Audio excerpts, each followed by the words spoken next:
मदरसों की जनगणना पर शुरू हुई महाभारत की, क्योंकि यूपी में मान्यता प्राप्त मदरसों की सही संख्या क्या है, इसे लेकर एक सर्वे कराया जा रहा है, जिसकी रिपोर्ट 25 अक्टूबर को आएगी। लेकिन मदरसों की जनगणना को लेकर राजनीति अभी से गर्मा गई है।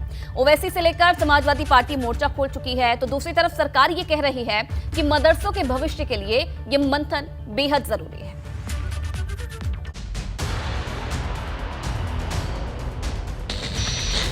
मदरसों के सर्वे पर संग्राम, ओवैसी का बगावत वाला ऐलान। मदरसों का पंचनामा, यूपी में सियासी हंगामा। उत्तर प्रदेश में बिना मान्यता के चल रहे मदरसों पर सूबे की योगी सरकार शिकंजा कसने जा रही। बाल संरक्षण आयोग के निर्देश पर प्रदेश के सभी जिलों में चल रहे उन तमाम मदरसों का सर्वे कराया जा रहा जो गैर मान्यता के तहत चल रहे। सरकार ने जिलाधिकारियों को जो पत्र भेजा उसमें साफ तौर पर कहा गया कि 25 अक्टूबर तक ऐसे मदरसों की सर्वे रिपोर्ट शासन को सौंपी जाए। लेकिन फाइनल रिपोर्ट आने से पहले मदरसों पर महाभारत शुरू हो गई। असदुद्दीन ओवैसी ने इसे छोटा एनआरसी बताते हुए मोर्चा खोल दिया, तो समाजवादी पार्टी भी मैदान में उतर आई। आप सर्वे क्यों करना चाह रहे हैं? आपको इससे लेना देना क्या है? क्या आप उनकी तनख्वाह दे रहे हैं? जो मदरसा बोर्ड के तहत मदरसे हैं उनकी तनख्वाह तो आप दे नहीं रहे हैं पिछले 4 साल से। ये मदरसे प्राइवेट मदरसे हैं, अनएडेड मदरसे हैं और आर्टिकल 30 के तहत इसको कायम किया गया है। तो स्टेट गवर्नमेंट क्यों सर्वे करा रही है? आपको लेना देना क्या है? देखिए, अगर नीयत साफ है, कोई मेलेफाइड इंटेंशंस नहीं है और मदरसों को एड देने का अगर इरादा है, जिस तरह से स्कूलों को एड दी जाती है, जिस तरह से टीचर्स की तनख्वाहें दी जाती हैं, मदरसों वाले को भी तनख्वाहें और एड मिलनी चाहिए। तो अगर उस सिलसिले में सर्वे हो रहा है तो ठीक है, लेकिन अगर कुछ और इसके पीछे साजिश है, वो वक्त बताएगा कि क्या साजिश है या नहीं है। दरअसल जून महीने में लखनऊ के गोसाईगंज में एक मदरसे के छात्र के साथ जो घटना हुई, उसके बाद बाल संरक्षण आयोग ने वहां जब जांच की तो पता चला कि वो मदरसा गैर मान्यता प्राप्त था। उसके बाद ही ये तय हुआ था कि ऐसे सभी मदरसों की जांच की जाएगी और सर्वे कराया जाएगा। दरअसल जून महीने में लखनऊ के गोसाईगंज इलाके में एक मदरसे के छात्र के उत्पीड़न का मामला सामने आया था और जब बाल संरक्षण आयोग वहां जांच के लिए पहुंचा तो पता चला कि वो मदरसा मान्यता प्राप्त नहीं था। उसके बाद ही सभी मदरसों के जांच के निर्देश दिए गए और अब सरकार मदरसों की पूरी कुंडली खंगालने में लगी है, क्योंकि यूपी में सिर्फ 16,513 मान्यता प्राप्त मदरसे हैं, लेकिन अवैध रूप से चल रहे मदरसों की संख्या कहीं ज्यादा है, जबकि पिछले 7 साल से एक भी नए मदरसे को मान्यता नहीं दी गई। ग्राउंड रिपोर्ट मालूम होनी चाहिए कि एक्चुअल ऐसे कौन कौन सी मदरसे हैं जो एफिलिएटेड नहीं हैं, वहाँ कितने बच्चे पढ़ रहे हैं, वहाँ कितने टीचर्स हैं, वहाँ पे टीचर्स को सैलरी कैसे दी जा रही है, वहाँ का इंफ्रास्ट्रक्चर वो कैसा है। देखिए, दुर्भाग्यपूर्ण है कि ओवैसी जैसे लोग माइनॉरिटी के लोगों को शिक्षित होते हुए नहीं देखना चाहते, केवल एक वोट बैंक के रूप में इस्तेमाल करना चाहते हैं। सरकार लगातार प्रयास कर रही कि माइनॉरिटी के लोगों को व्यवसाय परक शिक्षा दिया जाए, समय की आवश्यकता के अनुसार शिक्षा दिया जाए, जिससे माइनॉरिटी अपने पैर पे खड़ा हो पाए। सरकार का दावा है कि भले ही कुछ राजनीतिक दल इस पर राजनीति करें, लेकिन मदरसों के भविष्य के लिए ये मंथन बहुत जरूरी है, क्योंकि इससे न सिर्फ मदरसों की दिशा बदलेगी, बल्कि जो छात्र इन मदरसों में पढ़ते हैं उन्हें भी सही दिशा मिलेगी। यही वजह है कि मुस्लिम धर्मगुरु से लेकर मदरसों के प्रधानाचार्य तक इसे अच्छी पहल के रूप में देख रहे हैं। ये सरकार का बड़ा अच्छा कदम उठाया है, हमारे सरकार हिंद का बड़ा इक़दाम अच्छा है। ज़रूरी है कि उसका इंदराज हो ताकि मालूम हो जाए। लिहाजा मेरी अपील है उन इदारे के वालों को, अरकान से, कि जहाँ जिनका इंदराज नहीं हो सका लखनऊ में वक्फ बोर्ड में, उसका ज़रूर इंदराज कराएं ताकि बाद में परेशानी लायक ना हो। लेकिन सवाल राजनीति का है जो गर्म होती जा रही, वहीं सवाल फंडिंग का भी है, क्योंकि जो मदरसे अवैध रूप से चलते हैं उन्हें फंडिंग कहां से मिलती है। लेकिन इस बार सूबे की योगी सरकार इसका पूरा बही खाता बनाने के मूड में है, ताकि मदरसों की पढ़ाई और लिखाई पूरी तरह से नीट एंड क्लीन हो। Bureau report, ABP Ganga. और इधर सोनभद्र के दौरे पर पहुंचे डिप्टी सीएम केशव प्रसाद मौर्य ने यह दावा किया है कि भाजपा 80 में से 80 सीटें जीतेंगी। विपक्ष का सूपड़ा साफ हो जाएगा और प्रदेश के मुख्यमंत्री अच्छा काम कर रहे हैं। उनके काम की तारीफ चारों तरफ हो रही है। मत करो, उत्तर प्रदेश में 2024 के लोकसभा चुनाव में 80 में से केवल 80 सीटें भाजपा और गठबंधन जीतेगा। सरकार अच्छा काम करेगी, कोई उसे अच्छे को अच्छा कहेगा तो अच्छा कहेगा, उसको धन्यवाद है। जो अच्छे को बुरा कहेगा उसको भगवान सद्बुद्धि दे। तो देखिए, कानपुर के हरकोट बटलर टेक्निकल यूनिवर्सिटी की छात्रा ने एमबीए के विभागाध्यक्ष पर छेड़छाड़ का आरोप लगाया है, जिसके बाद बहुत बवाल हुआ। प्रोफेसर को अरेस्ट कर लिया गया है और मामले में जांच भी शुरू हो गई है। विभागीय अध्यक्ष है वो अन्य faculties Mrs Harshvardhan Saluja and Mr Anchit Agarwal के साथ मिलकर हमको बहुत ही मानसिक प्रताड़ित करते हैं। हमको क्लास में आने की धमकी ना आने पर हमको टॉर्चर करते हैं और जब भी हम इनसे संपर्क करने की कोशिश करते हैं ये हमेशा हमको बोलते हैं कि आप कैबिन में आइए, और जब हम कैबिन में जाते हैं तो डॉक्टर विनोद कुमार यादव हमारे साथ बहुत गंदा व्यवहार करते हैं, हमको छूने की कोशिश करते हैं। 1-2 बार वो हमारा हाथ पकड़ चुके हैं, जिसकी वजह से हमारा कॉलेज आने का मन नहीं करता है और कई बच्चे हमारी क्लास के बेहोश भी हो चुके हैं। ये इतना टॉर्चर हमको करते हैं जिसकी जानकारी आप हमारे कॉलेज की चिकित्सा अधिकारी डॉक्टर आरती पांडे से ले सकते हैं। ये कानपुर की वो कलंक कथा है जिसकी गवाही कानपुर की हरकोट बटलर टेक्निकल यूनिवर्सिटी की छात्रा दे रही है। आरोपी प्रोफेसर की डर्टी करतूत से पर्दा उठाने के बाद लखीमपुर खीरी की छात्रा ने विनोद कुमार यादव के खिलाफ पुलिस में तहरीर दी, जिसके बाद उसे हिरासत में ले लिया गया।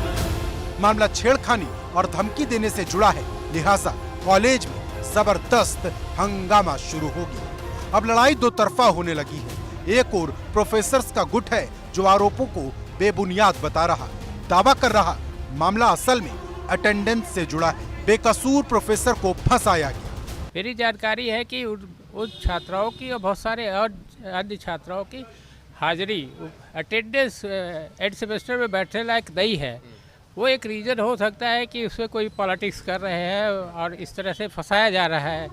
जबकि एबीवीपी के छात्रों ने एचबीटीयू में जबरदस्त हंगामा किया, बीसी का घेराव किया और मांग रखी कि आरोपी एचओडी को सस्पेंड किया जाए।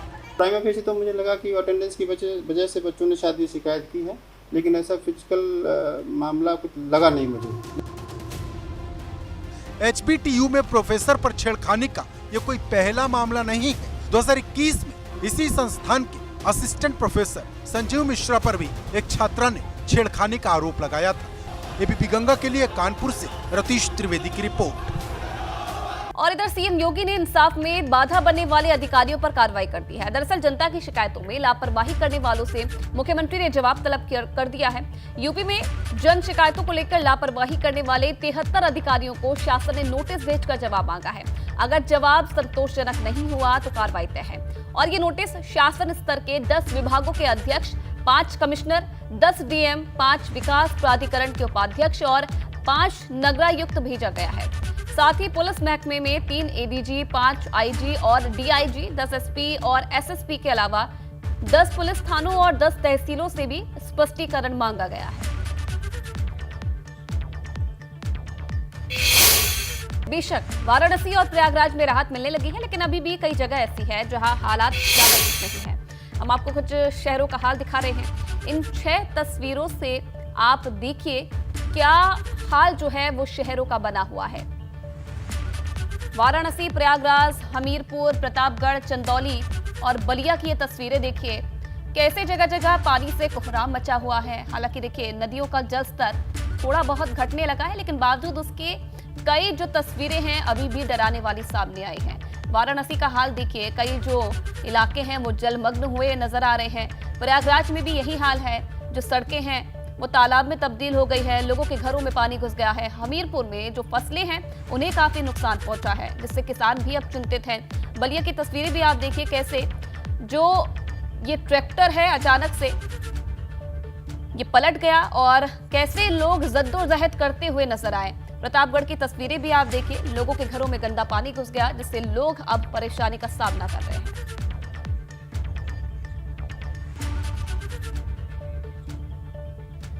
और अब खबर बलिया से। यहाँ बाढ़ के पानी में एक ट्रैक्टर फंस गया। पानी में ये ट्रैक्टर पलट गया, जिसका वीडियो वायरल हो रहा है, जिसे काफी मुश्किल से ग्रामीणों ने रस्सी से बांधकर बाहर निकाला। दरअसल बलिया में गंगा नदी में आए बाढ़ का पानी गांव में घुस गया है और इस बाढ़ के पानी में एक ट्रैक्टर भी पलट गया। आपको बता दें, ट्रैक्टर के पलटने के बाद ग्रामीणों द्वारा बाढ़ के पानी में ही ट्रैक्टर में रस्सी बांधकर इसे खींचकर खड़ा किया गया और फिर उसे बाहर निकाला गया, जिसका वीडियो अब वायरल हो रहा है। वायरल वीडियो बैरिया तहसील क्षेत्र के नौरंगा गांव का बताया जा रहा, जो कि 4 दिन पुराना है। तो देखिए कैसे पानी में इस ट्रैक्टर को सीधा करने में ये ग्रामीण जुटे हुए हैं। काफी जद्दोजहद इन ग्रामीणों को करनी पड़ी और आखिरकार सफलता इन्हें मिली और ट्रैक्टर को खड़ा इन्होंने किया। तो बाढ़ के पानी में अचानक से ये ट्रैक्टर फंस गया था, जिसके बाद ये पलट गया। उसके बाद जो वहां मौके पर मौजूद लोग थे, कड़ी मशक्कत के बाद उन्होंने इस ट्रक को सीधा किया और अब जो ये वीडियो है ये भी सोशल मीडिया पर काफी वायरल हो रहा है। तो पानी ने कैसे हाहाकार मचाया हुआ है अलग अलग जिलों में, अलग अलग शहरों में, उसकी ये तस्वीर है और इन तस्वीरों के माध्यम से आप समझ सकते हैं कि किस तरीके से जो लोग हैं वो बारिश के पानी से परेशान हैं। बलिया से ये तस्वीर सामने आई है और देखिए सिर्फ वाराणसी और प्रयागराज में ही नहीं बल्कि पूरे उत्तर प्रदेश में बाढ़ से बर्बादी हो रही है। उत्तर प्रदेश के हमीरपुर में बाढ़ का पानी कम हो चुका है, लेकिन इलाके में बर्बादी के निशान छोड़ गया है।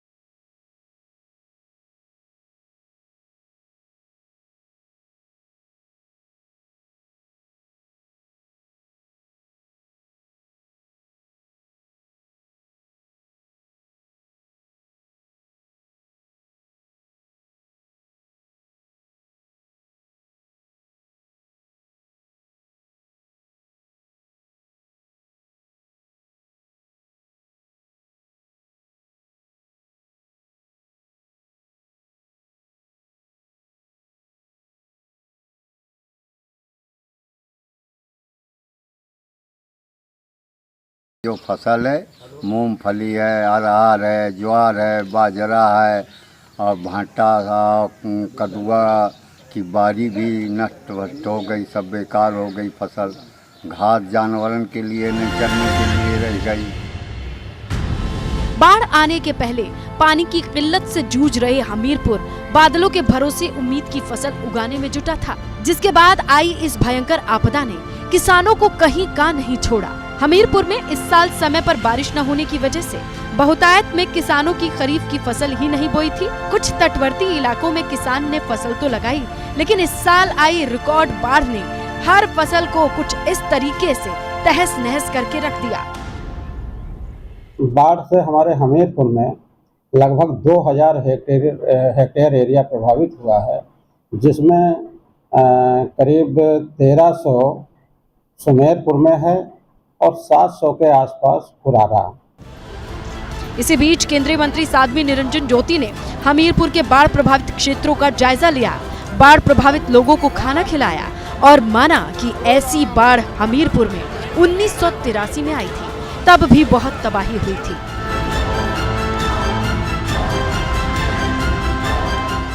इस बार प्रशासन बहुत सजग था, सरकार पूरी सजग थी कि बाढ़ से कोई के जान माल का नुकसान न हो, उसके लिए भी चिंता की गई और इस बाढ़ के समय पर कोई भूखा ना सोए। तो उनको लगातार हमीरपुर में, मैं अभी किचन भी देख करके आई हूँ, अन्य जगह भी बना होगा, ग्रामीण क्षेत्रों में भी बटा होगा। तो यहाँ के मैं क्योंकि पल पल की खबर में लेती रही हूँ लगातार।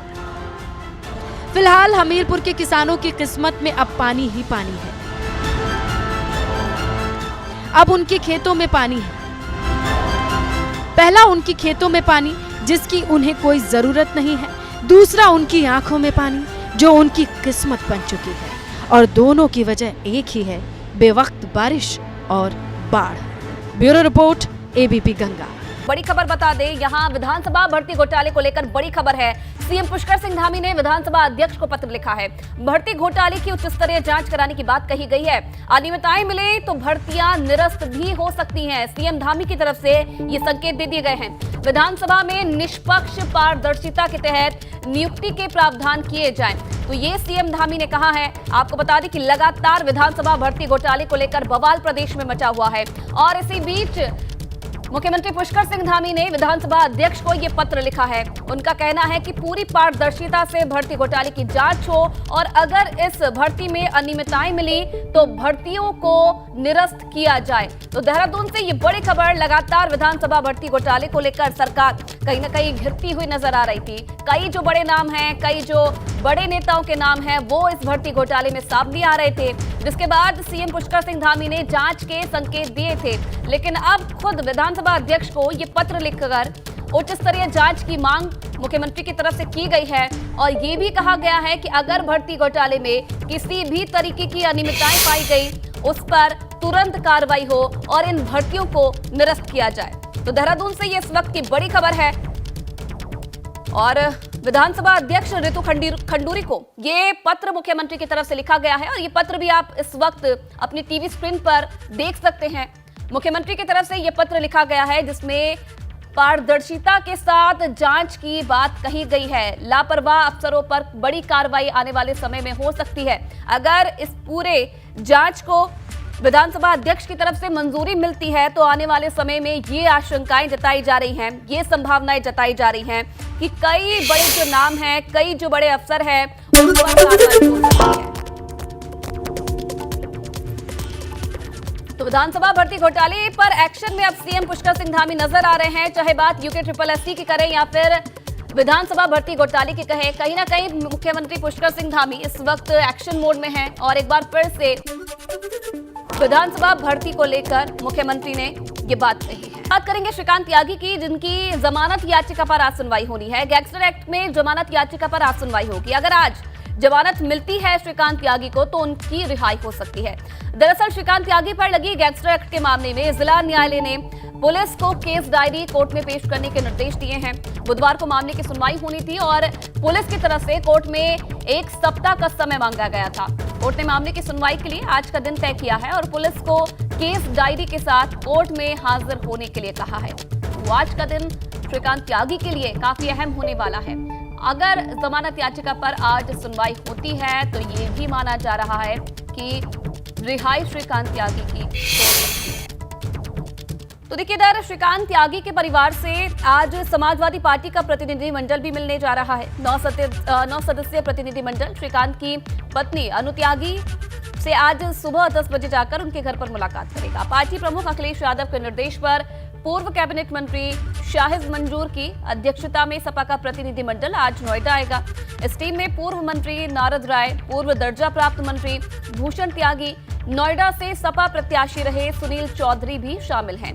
समाजवादी पार्टी प्रतिनिधिमंडल दल अनु त्यागी और इंगिला त्यागी से मुलाकात करके पुलिस हिरासत में हुए उनके साथ दुर्व्यवहार और उत्पीड़न की जानकारी भी देगा। दरअसल श्रीकांत त्यागी की पत्नी अनु त्यागी ने कहा था कि उनके पति बीजेपी से जुड़े रहे और उन्हें इस समय अकेला छोड़ दिया गया है। अनु त्यागी ने आरोप लगाया कि उन्हें पुलिस हिरासत में ले जाकर मानसिक रूप से प्रताड़ित किया गया।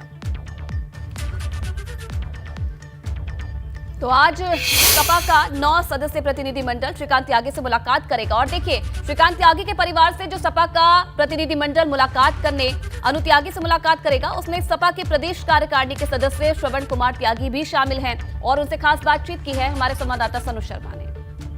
ये था जैसे कि एक इंसिडेंट हुआ श्रीकांत वाला, तो कहीं ना कहीं एक तो भाजपा कार्यकर्ता होने का उनके ऊपर आरोप लगा। हालांकि भाजपा ने जब तक उनकी नीतियाँ रही है कि कोई दागी आदमी उनके सामने आता है तो वो कह देते हैं कि भाई हमारा आदमी नहीं है। हमारी पार्टी भी शुरू में इस प्रकरण के बारे में अनभिज्ञ थी। हम लोगों ने, क्योंकि हम समाज से भी हैं, त्यागी समाज से, हम लोगों ने पार्टी के नेतृत्व को, अखिलेश जी को जानकारी दी कि इस प्रकरण में कहीं ना कहीं राजनीति भी है। वहाँ के क्षेत्रीय सांसद या अधिकारी गणों का कहीं ना कहीं श्रीकांत से कोई व्यक्तिगत मामले को लेकर उसके पूरे परिवार को प्रताड़ित किया गया। जिस तरह उसकी पत्नी को उठा करके बंद कर दिया गया लगातार 3 दिन। और इसमें सबसे बड़ी जो भूमिका पुलिस की ये निकल के आती है, श्रीकांत की मामी है इंगिला त्यागी, जिन्हें बिना किसी नोटिस, बिना किसी धारा के लगातार 3 दिन पुलिस लेकर के घूमती है। 2 राज्यों के 8 जनपदों में गेस्ट हाउस में लेकर के जाती है, होटल में लेकर के जाती है। ये सब चीज़ें हम लोगों ने बताई ऊपर जा करके, तो हमारे अध्यक्ष जी का निर्देश हुआ कि कहीं ना कहीं कुछ ना कुछ ऐसा है जो कहीं ना कहीं छुपा हुआ है, तो सरकार की तरफ से हो, प्रशासन के यहाँ से हो, उन सब चीज़ों की जानकारी लेने के लिए हम लोगों का प्रतिनिधिमंडल आएगा और जो जो घटनाक्रम सामने आया है उन सबको बारीकी से देखा जाएगा। और अन्नू त्यागी के साथ और इंगिला त्यागी जी के साथ जो घटनाएं हुई हैं प्रशासन के द्वारा, और ये एक पहली घटना नहीं उत्तर प्रदेश में, हमारा बिल्डोजर नीति को लेकर के हमारी पार्टी का स्टैंड पहले से साफ रहा है कि हम बिल्डोजर नीति का एक व्यक्ति दोषी हो उसके परिवार को प्रताड़ित कर दें, किसी का घर गिरा देना वो अन्याय उसके बच्चों के साथ है। और नोएडा की सोसाइटी में महिला से बदसलूकी का आरोपी श्रीकांत त्यागी तो जेल में बंद है, लेकिन जेल के बाहर श्रीकांत त्यागी को समर्थन देने के लिए त्यागी समाज जगह जगह धरना प्रदर्शन कर रहा है। मेरठ और मुजफ्फरनगर में ये प्रदर्शन चल रहा है। मुजफ्फरनगर में श्रीकांत त्यागी के समर्थन में 12 जिलों से आए जिलाध्यक्षों और प्रतिनिधियों ने श्रीकांत के परिवार के साथ सभा की। सभा के दौरान श्रीकांत त्यागी की बहन ने जिला प्रशासन पर उनकी मांगों पर कदम न उठाने का आरोप भी लगाया है। श्रीकांत त्यागी का परिवार और त्यागी समाज श्रीकांत त्यागी पर लगे गैंगस्टर एक्ट की धारा हटाने की मांग कर रहे हैं। श्रीकांत त्यागी के परिवार ने नोएडा पुलिस पर भी काफी गंभीर आरोप लगाए हैं और कहा है कि अगर उनका समाज साथ नहीं देता तो श्रीकांत का फर्जी एनकाउंटर भी हो सकता था। तो ये दो तस्वीरें आप देख रहे हैं मुजफ्फरनगर और मेरठ में किस तरीके से श्रीकांत त्यागी के समर्थन में जो लोग हैं वो एकजुट हुए हैं। त्यागी समाज की तरफ से ये लोग आते हैं जो कि लगातार विरोध प्रदर्शन कर रहे हैं और कई गंभीर आरोप पुलिस पर भी लगा रहे हैं।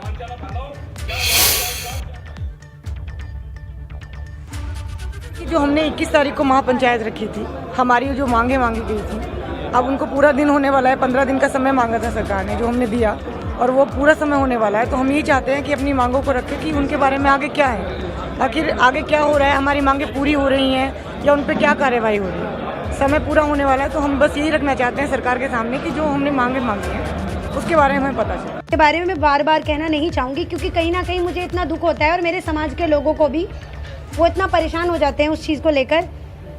और जो ये अन्याय हुआ है वो मेरे साथ साथ मेरे समाज के साथ और मेरे समाज के जुड़े हुए जो उन लड़के थे जो हमारे घर आए थे, उन लड़कों में से 6 बच्चे यहाँ पर हैं। आप उनसे भी सुने कि उनके साथ क्या हुआ। बात करेंगे भाजपा के नए प्रदेश अध्यक्ष भूपेंद्र चौधरी की, जो कि आज वाराणसी के दौरे पर रहने वाले हैं। काशी विश्वनाथ के दर्शन करेंगे भूपेंद्र चौधरी और यहां कार्यकर्ताओं और पदाधिकारियों से भी मुलाकात करेंगे। तो ये कार्यक्रम रहने वाला है भूपेंद्र चौधरी का, जो कि आज वाराणसी के दौरे पर रहने वाले हैं। यहां काशी विश्वनाथ के दर्शन पहले भूपेंद्र चौधरी करेंगे और उसके बाद जो कार्यकर्ता हैं, जो पदाधिकारी हैं, उनके साथ भी मुलाकात करेंगे। आगे की चर्चा जो है उनके साथ की जाएगी। तो ये कार्यक्रम रहने वाला है आज भूपेंद्र चौधरी का, जो कि वाराणसी के दौरे पर आज रहेंगे और यहाँ पर तमाम जो भाजपा के कार्यकर्ता हैं, पदाधिकारी हैं, उनके साथ मुलाकात भी करेंगे, मंथन भी करेंगे। सबसे पहले काशी विश्वनाथ के दर्शन करने के लिए पहुंचेंगे।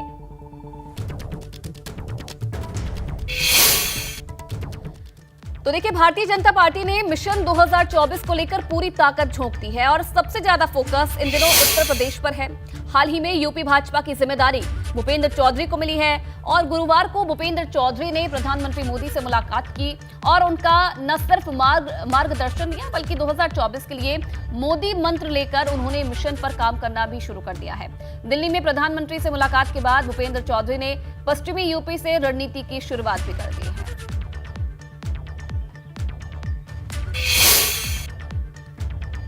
वहीं यूपी भाजपा अध्यक्ष भूपेंद्र चौधरी से जब पश्चिमी यूपी में किसानों की नाराजगी को लेकर सवाल किया गया तो उन्होंने इस बात से इनकार कर दिया। आपको बता दें, भूपेंद्र चौधरी ने कहा कि सरकार से किसानों की नाराजगी नहीं है, बल्कि बीते विधानसभा चुनाव में यहां सबसे ज्यादा स्ट्राइक रेट भाजपा का ही था। जी, अगर पश्चिम उत्तर प्रदेश की बात करें तो पश्चिमी उत्तर प्रदेश पे बहुत इस बार नजर है, क्योंकि पश्चिमी उत्तर प्रदेश से आप भी आते हैं, जो संगठन महामंत्री हैं वो भी आते हैं, और पश्चिमी उत्तर प्रदेश से शुरुआत, पहले निकाय चुनाव, फिर 2024 के चुनाव। तो कहीं ना कहीं अब चुनाव को लेकर आप लोग बिल्कुल मैदान में हैं। हालांकि बीजेपी हमेशा मैदान में ही रहती है, लेकिन आज की जो मीटिंग है वो अहम देखी जा रही है। देखो, संगठन मंत्रियों का ना कुछ क्षेत्र होता और ना कोई जाति हो। इससे पहले सुनील जी राजस्थान से थे, किसी ने चर्चा कोई की नहीं, किसी को पता राजस्थान से थे। उससे पहले कई राज्यों के संगठन मंत्री, हमारे राष्ट्रीय संगठन मंत्री कर्नाटक। हाँ, मैं जरूर मुरादाबाद से हूँ और पश्चिम क्षेत्र हमेशा कार्यकर्ताओं की दृष्टि से, राजनीतिक परिणामों की दृष्टि से बहुत अच्छा रहा है। लोगों ने नैरेटिव सेट करने का काम किया। आप आकलन करो पिछले चुनाव की विधानसभा के, तो जो 6-7 चरणों में चुनाव हुए, पहले चरण का चुनाव पश्चिम में ही था। और जिस समुदाय समाज की बात हम आप कर रहे हैं, किसान समुदाय की, उससे आच्छादित होने वाला 80% क्षेत्र उसी में ही है। उत्तर प्रदेश में जो राजनीतिक परिणाम आए, 58 सीटें थी वो, उन 58 सीटों में से 46 सीटें बीजेपी जीती है। सबसे अधिक स्ट्राइक रेट उसी क्षेत्र का है, सबसे ज्यादा सीटें उसी क्षेत्र में जीती हैं। तो पश्चिम हो या पूरब हो, भारतीय जनता पार्टी सबकी पार्टी है, सब सामाजिक वर्गों की पार्टी है। इनसे पहले प्रदेश अध्यक्ष थे जो बीजेपी के नए चौधरी बने हैं, उनका साफ तौर पे ये कहना है कि इस बार जो चुनाव होंगे उसमें हम क्लीन स्वीप करेंगे। गाजियाबाद से एबीपी गंगा के लिए मैं शक्ति से। बड़ी खबर आपको बता दें, प्रयागराज से खबर आ रही है, यहाँ माफिया अतीक अहमद पर शिकंजा कसने की तैयारी में ईडी है। अतीक की कुछ बेनामी संपत्तियों को जब्त कर सकती है ईडी, ये जानकारी मिल रही है।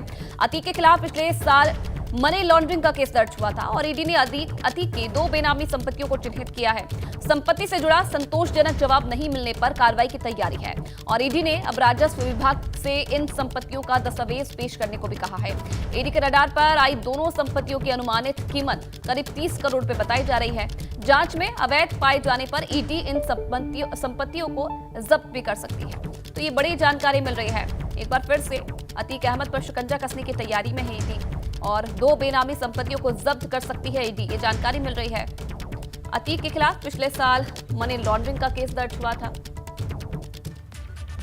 और इधर ग्रेटर नोएडा में हिस्ट्री शीटर नागेश बिलोडी की हत्या नीमका गांव में लूडो खेलते वक्त गोली मारकर उसकी हत्या कर दी गई। 3 बाइक पर 6 बदमाशों ने दिन दहाड़े हत्या कर दी। ताबड़तोड़ फायरिंग से हिस्ट्री शीटर की मौत हुई है और गांव में साथियों संग लूडो खेलते वक्त की हत्या की गई। हिस्ट्री शीटर नागेश बिलोडी की बदमाशों ने हत्या कर दी। 3 बाइक पर 6 लोग सवार होकर आए थे जिन्होंने ताबड़तोड़ फायरिंग की और उसके बाद उसकी मौत हो गई। तो गांव में अपने दोस्तों के साथ नागेश बिलोडी लूडो खेल रहा था, उस वक्त ये बदमाश आते हैं और नागेश पर ताबड़तोड़ फायरिंग करते हैं, जिसके बाद मौके पर ही उसकी मौत हो जाती है। हालांकि पुलिस अब पूरे मामले की जांच कर रही है। अपराधियों को, बदमाशों को पकड़ने की कोशिश फिलहाल जारी है। तो हिस्ट्री शीटर है नागेश बिलोडी जिसकी गोली मारकर हत्या कर दी गई है।